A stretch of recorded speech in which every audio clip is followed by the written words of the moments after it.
ओम नमो ब्रह्मादिभ्यो ब्रह्मविद्या संप्रदाय कर्तृभ्यो वंशर्षिभ्यो महद्भ्यो नमो गुरुभ्यः सर्वोपप्लवरहितः प्रज्ञानघनः प्रत्यगर्थो ब्रह्मैवाहमस्मि। আচ্ছা, আজকে আমরা যে বিষয়টা পড়লাম সেটা হচ্ছে মায়া নিরূপণ। তো মায়া নিরূপণ প্রসঙ্গে একটা সুন্দর শ্লোক আমরা শঙ্করাচার্যের দেখতে পাই, সেটা হচ্ছে अव्यक्तनाम्नी परमेशशक्तिः अनाद्यविद्या त्रिगुणात्मिका परा कार्यानुमेया सुधियैव माया यया জগৎসর্বমিদং প্রসূয়তে। এখানে আমরা কি দেখব? এই অজ্ঞানের কিছু কিছু নাম আমরা দেখতে পাচ্ছি: অব্যক্ত, অবিদ্যা, তিনটে গুণ বিশিষ্ট ত্রিগুণাত্মিকা, হ্যাঁ, অনাদি, পরমেশ্বরের শক্তি, এইসব নামগুলো আমরা দেখতে পেলাম। এবং এই মায়াকে আমরা কিভাবে জানতে পারবো? কার্যের মাধ্যমে জানতে পারবো। কার্যের দ্বারা এই মায়াকে অনুমান করতে পারি আমরা। কি অনুমান করতে পারি? যে এই সমস্ত জগৎরূপ যে কার্য, তার কারণ রূপে মায়া রয়েছে। ঠিক আছে? তারপর কি দেখলাম?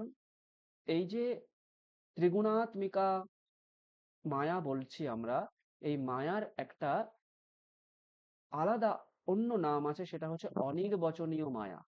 এই অনির্বচনীয় প্রসঙ্গে একটা শ্লোক বলা হচ্ছে: সন্নাপ্যসন্নাপ্যুভয়াত্মিকানো ভিন্নাপ্যভিন্নাপ্যুভয়াত্মিকানো সঙ্গাপ্যনঙ্গাপ্যুভয়াত্মিকানো মহাদ্ভুতা নির্বচনীয় রূপা। এইখানে কি বলা হচ্ছে? যে এই অজ্ঞানকে আমরা সৎ বলতে পারি না, অসৎ বলতে পারি না, এবং সদসৎ উভয়াত্মক বলতে পারি না। কেন?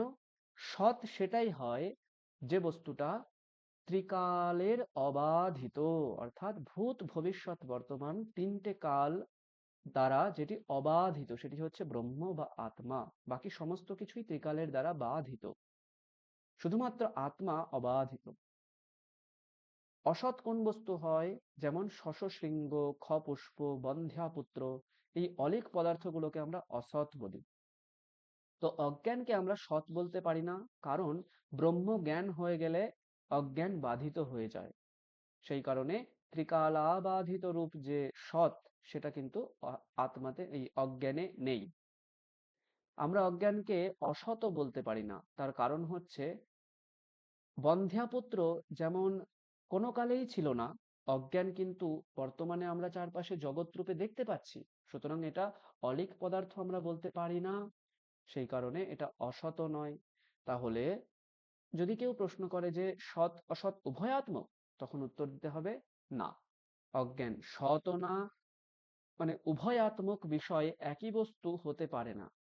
যখন একটা ঘট রয়েছে, সেখানে আমি ঘটের সত্তাই বলি, ঘটের অসত্তাকে আমরা স্বীকার করতে পারি না। যখন ঘট নেই, তখন ঘটের অসত্তাই স্বীকার করি। আমরা কখনো উভয়াত্মক, সৎ এবং অসৎ দুটোই স্বীকার করতে পারি না। ওই জন্যে উভয়াত্মক নয়, অজ্ঞানকে আমরা উভয়াত্মক বলতে পারি না। এই কারণেই, যেহেতু এটা সৎ নয়, অসৎ নয়, উভয়াত্মক নয়, এই জন্য আমরা অজ্ঞানের নাম দিয়ে দিলাম অনির্বচনীয়। এরপরে কি বলা হচ্ছে এই শ্লোকের মাধ্যমে? আগে শ্লোকটা আমরা পড়ি।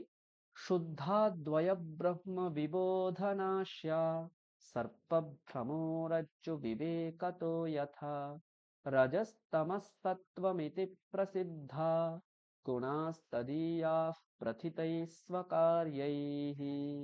এখানে একটা উদাহরণের মাধ্যমে দেখানো হচ্ছে যে কিভাবে অজ্ঞান রয়েছে।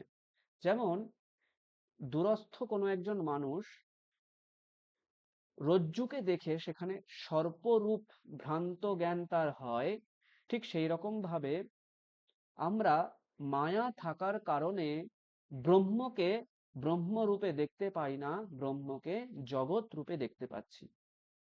সেই কারণ, এই যে জগৎ রূপে আমরা দেখি, তার প্রথম কারণ হচ্ছে অজ্ঞানের তিনটে গুণ: সত্ত্ব, রজ এবং তম।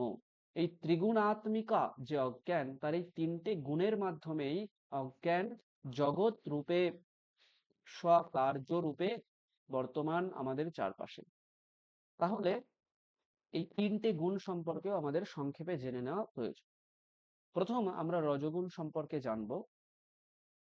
রজোগুণ, তার আগে আমাদের জানতে হবে অজ্ঞানের দুটো শক্তি আছে, একটা হচ্ছে আবরণ শক্তি, একটা হচ্ছে বিক্ষেপ শক্তি। আবরণ শক্তি কি করে? ব্রহ্মকে আমাদের থেকে লুকিয়ে রাখে।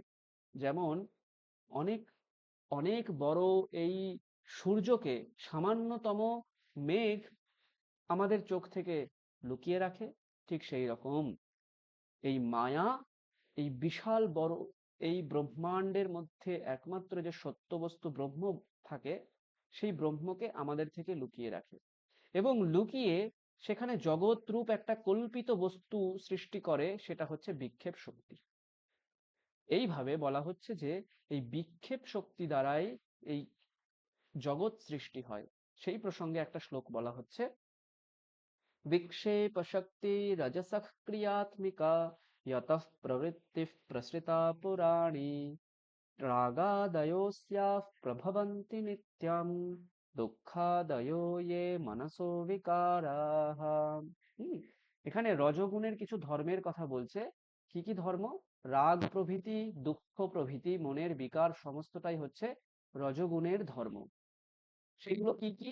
পরের শ্লোকে বলছে, कामः क्रोधो लोभदम्भाद्यसूया हङ्कारेर्ष्या मत्सराद्यास्तु घोराः धर्मा एते राजसाः पुंप्रवृत्तिः यस्मादेषातद्रजो बन्धहेतुः।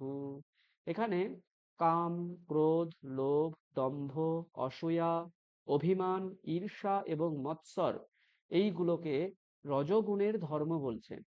এইগুলো থাকলে যখন আমাদের মধ্যে কাম, ক্রোধ প্রভৃতির বৃদ্ধি হয়, তখন আমরা বলবো যে ওই মুহূর্তে আমাদের শরীরে রজগুণের আধিক্য দেখা দিচ্ছে। এটি তমগুণ সম্পর্কে শঙ্করাচার্য কি বলছেন,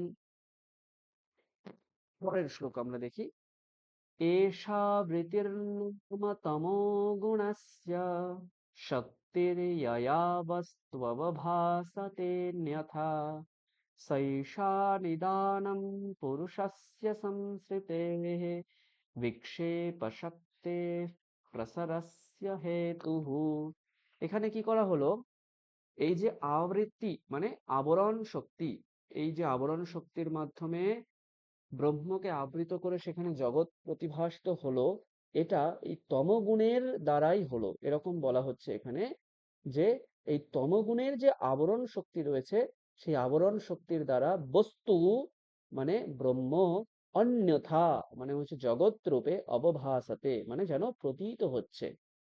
এবং সেই কারণে ওই তমগুণের বিক্ষেপ শক্তির কারণে কি হচ্ছে, সৈষা নিদানম পুরুষস্য সংসৃতেহে, পুরুষের সংসার, যে সংসার আমরা জন্ম মৃত্যু চক্রবাতে প্রবাহিত হয়ে চলেছি নিরন্তর, সেটা হচ্ছে বিক্ষেপ শক্তির কারণে। এরপরে আমরা দেখব সত্যগুণ সম্পর্কে। সত্যগুণ সম্পর্কে শ্লোক দেওয়া হচ্ছে একটা। শঙ্করাচার্য লিখছেন, সত্ত্বং বিশুদ্ধং জলবৎ তথাপি তাভ্যাম মিলিত্বা শরণায় কল্পতে यत्रात्मबिम्बः प्रतिबिम्बितः सन् প্রকাশয়ত্যর্ক ইবাখিলম জডম। তো এখানে কি করা হলো, সত্যগুণকে জ্ঞানের স্বরূপ বলা হলো। যেমন জল শুদ্ধ স্বভাব সম্পন্ন হয়, জলের মধ্যে যে কোনো রং আমরা দিতে পারি, সেই রঙের আকার প্রাপ্ত করে, যে কোনো পাত্রে রাখি সেই পাত্রের আকার প্রাপ্ত করে, ঠিক সেই রকম জ্ঞান জগতে প্রত্যেকটা পদার্থের মধ্যে মিলিত হতে পারে। কখন? যখন সে রজ এবং তমগুণের সঙ্গে মিলিত হয়। ওই জন্য দ্বিতীয় লাইনে বলা হচ্ছে তাভ্যাম মিলিত্বা, মানে রজ এবং তমগুণের সঙ্গে যখন এই জ্ঞান ও স্বভাব সম্পন্ন সত্যগুণ মিলিত হয়, তখনই আমরা ঘটক জ্ঞান, পটক জ্ঞান প্রভৃতি বলতে পারি। ঠিক যেমন ভাবে এক সূর্য জগতের সমস্ত কিছু প্রকাশিত করতে পারে, ঠিক সেই রকম ভাবে এই জ্ঞান জগতের সমস্ত কিছু প্রকাশিত করে। ওই জন্য বলছে আত্মবিম্বাহা, ওই জ্ঞান প্রতিবিম্বিত হয় ঘটপট প্রভৃতি রূপে। তারপরে একটা শ্লোক আমরা পড়লাম, সেটা হচ্ছে সত্যগুণের কিছু ধর্ম। মিশ্রস্য সত্ত্বস্য ভবন্তি ধর্মাস্ত্বমানিতাদ্যা নিয়মায়মাদ্যাः শ্রদ্ধা চ ভক্তিশ্চ মুমুক্ষুতা চ দৈবী চ সম্পত্তিরসন্নিবৃত্তিः। এই শ্লোকে আমরা সত্যগুণের অনেক রকম ধর্ম দেখলাম এবং সেই প্রসঙ্গে আমরা এটাও জেনেছি, সেটা হচ্ছে গীতার ষোড়শ অধ্যায়ের প্রথম দিকে দেখবেন অনেকগুলো আহ দৈবী সম্পদের কথা বলা হয়েছে। সেই সম্পদটাই এখানে শঙ্করাচার্য চতুর্থ লাইনের মাধ্যমে বলছে দৈবী চ সম্পত্তিহি। হুম, অভয়ম সত্ত্ব সংশুদ্ধির জ্ঞান বৈরাগ্য অবস্থিতি। এইরকম ভাবে আমরা ষোড়শ অধ্যায়ে দেখতে পাবো অনেক রকম সত্যগুণের ধর্ম বিষয়ে শঙ্করাচার্য বলছেন। আজকের ক্লাসের এটাই হচ্ছে সারমর্ম।